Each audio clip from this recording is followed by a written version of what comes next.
Hi, friend. What if the single greatest promise for your life was hidden on the other side of the most terrifying change that you could possibly imagine? An ancient story tells of a man who was given a choice: abandon everything he knew for a future that seemed impossible. This is the story of how his radical yes to God unlocked the divine destiny that echoes through eternity, and how yours can too. Let's talk about embrace change and discover God's plan for you here in this edition of Ignite Your Spiritual Growth.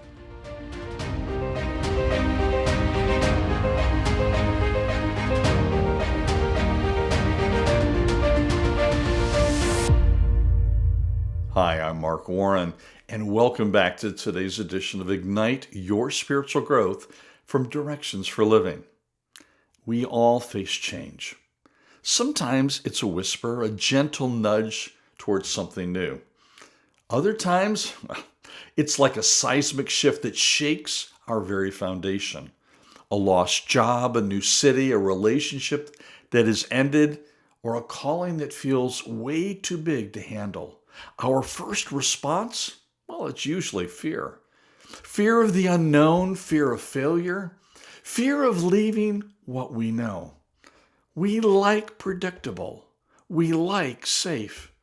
But what if the safest place is to be right in the middle of God's will, even when it feels like the most unstable place on earth? Let's go back in time, shall we, and meet a man named Abram. He lives in Ur of the Chaldees, a sophisticated, bustling city. Just picture him. He's a man of status, of wealth. He's got a home, a family, a routine. His life is set. After 75 years old, he is not looking for a new adventure. He's in the season of life where most people are settling down, happy with the legacy they've built. He has a culture, he has friends. His entire world is basically mapped out. Everything is known, everything is comfortable. There's a real comfort in the familiar, isn't there? We build our lives like fortresses, brick by brick, hoping to create a space that's safe from the unpredictable winds of the world. We have our careers, our friend groups, our 5-year plans. We know our route to work, our favorite coffee shop, and of course the people that we can count on. Abram, he had all of that. By all accounts, he was a man who had arrived. But God wasn't interested in where Abram had arrived. He was instead interested in where he was taking him. Now, before we look at the impossible call to change, I have a free gift for you. You see, Directions for Living is dedicated to helping you navigate life's journey. So we provide resources for you to connect more fully with God and to live out His wonderful plan in your life. And one of those resources, this free resource, is what I want to get into your hands. It's called 3 Key Steps to Enhance Your Spiritual Growth.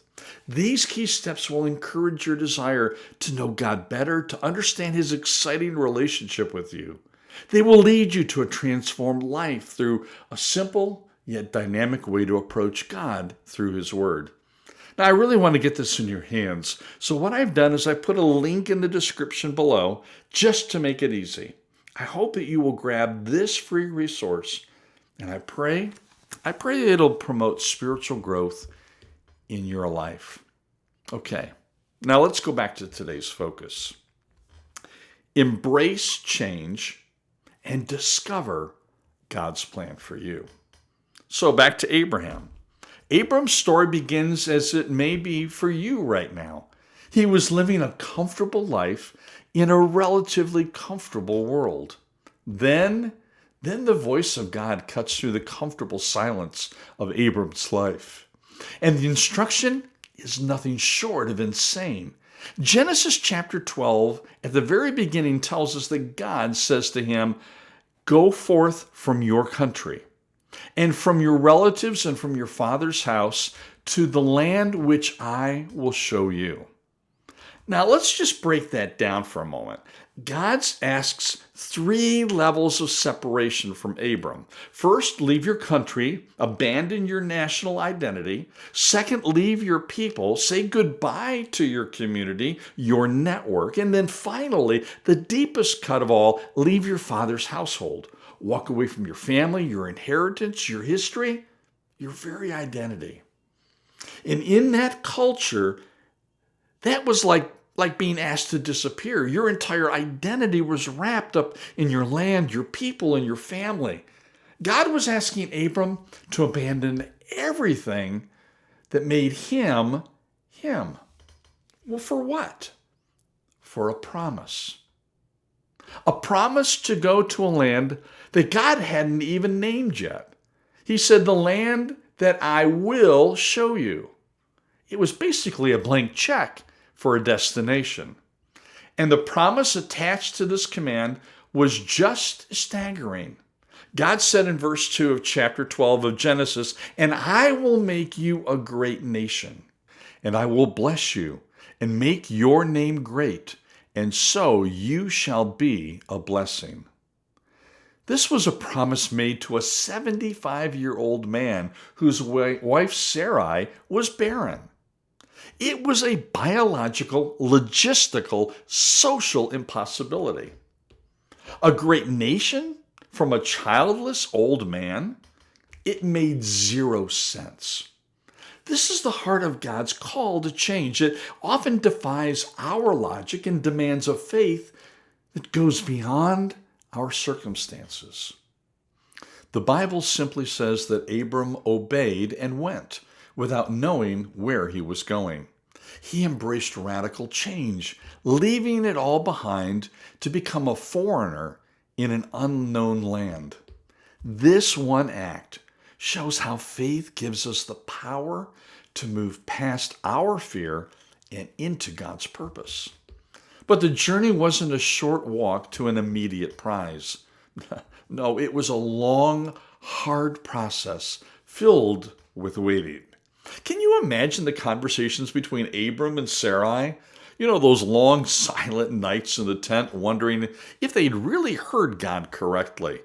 Years, it turned into a decade, and then 2.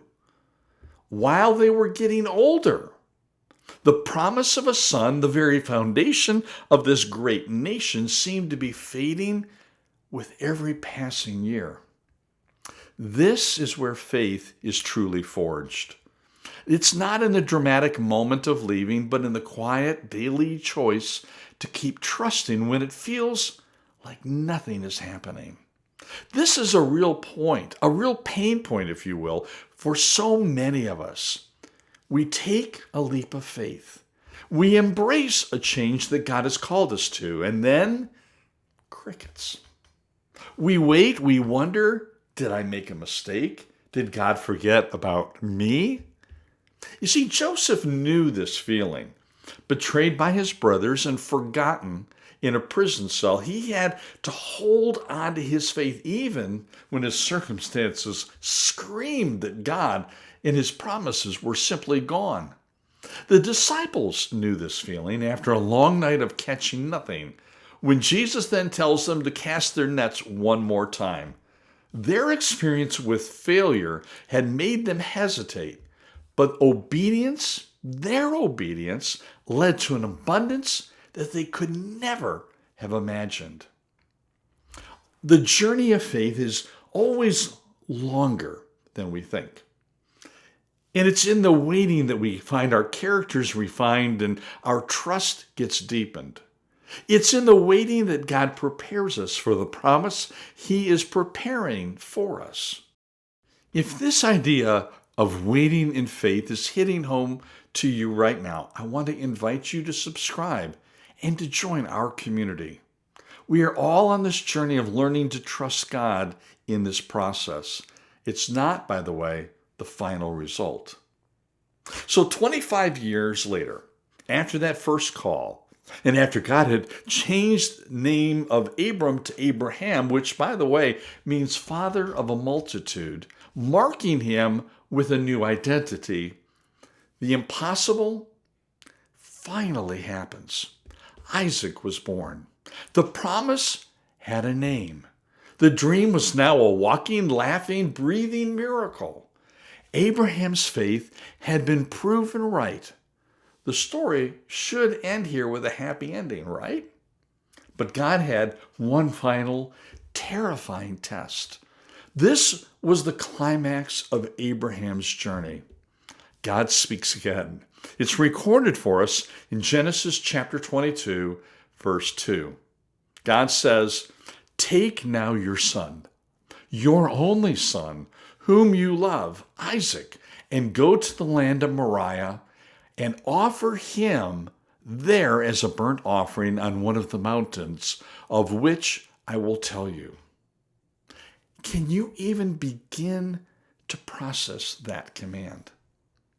The son he had waited a lifetime for, the son who embodied God's entire promise.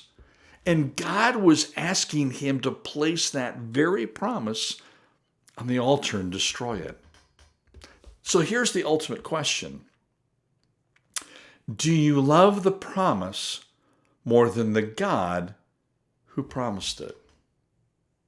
You see, this moment reveals the heart of what it truly means to embrace God's plan. It's not just about being willing to change jobs or cities. It's about willing to surrender the most precious things in our lives, even God's own blessings, back to Him. It's a radical, heart-shattering obedience that says, "God, I trust your character even when I can't understand your command." Abraham's willingness to go through with this was the ultimate proof of his faith. And just as he raised the knife, God intervened. He provided a ram in the thicket. He provided a substitute. God never wanted the death of Isaac. What he wanted instead was the surrender of Abraham's heart.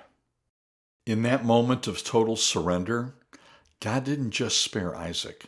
He amplified the promise. He swore an oath by saying, "Through your offspring, all nations on earth will be blessed, because you have obeyed me." Abraham's obedience didn't just secure his own destiny. It created a ripple effect that changed the world forever. It was through this lineage that Jesus, the ultimate fulfilling of that blessing, would come. You see, this is why this ancient story matters so much to you and to me today.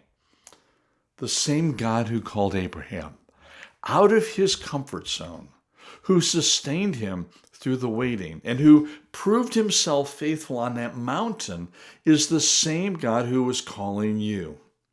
God himself never changes, which is the very thing that gives us the security to embrace the changes that he calls us to. Your life isn't an accident. The changes you're facing, they aren't random. Just as Esther was placed in her royal position for such a time as this to save her people, God has positioned you in your unique circumstances for a divine purpose. Your obedience has the power to create ripples. Personal transformation, when surrendered to God, always reaches beyond ourselves. Maybe God is calling you to move to a new city. Maybe He's calling you to start a small group. Perhaps just to forgive someone who hurt you deeply or let go of a habit that has you trapped. Maybe, like Peter, He's asking you to abandon a prejudice to embrace a fuller understanding of His grace. Whatever the change is, it's your chance to discover the plan He has for you. Faith comes before understanding, doesn't it? Abraham didn't know the destination.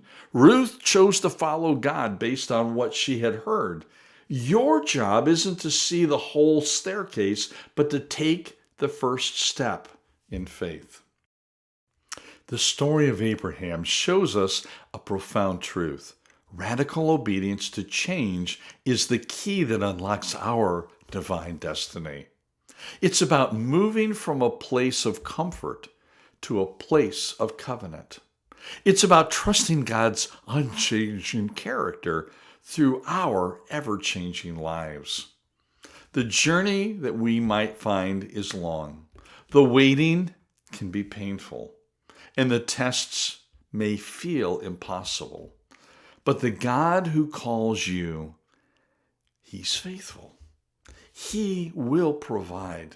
He will sustain you. He will fulfill His promises in ways that you'll just never be able to imagine. Your willingness to say yes to His call can have an impact that will echo into eternity. The Bible reminds us in Hebrews 13:8, Jesus Christ is the same yesterday, today, and forever. He is our constant, our anchor in the storm of change. I want you to trust Him. Trust Him. Now, if this message spoke to you, please give the video a like and subscribe for more content that helps us navigate our faith in the real world. I want to leave you with a question to think about. In the comments section below, I want you to share one small step of faith God is asking you right now to take. It doesn't have to be leaving your country. It could be something small like making a phone call, starting a new habit, or offering a prayer. It doesn't have to be big, but it does have to be obeyed. Thank you so much for watching. Make sure, if you would, to download our free resource. And let me encourage you to walk in faith this week. Lord willing, I'll be back next week on Tuesday with a new video. Until then, may God richly bless you.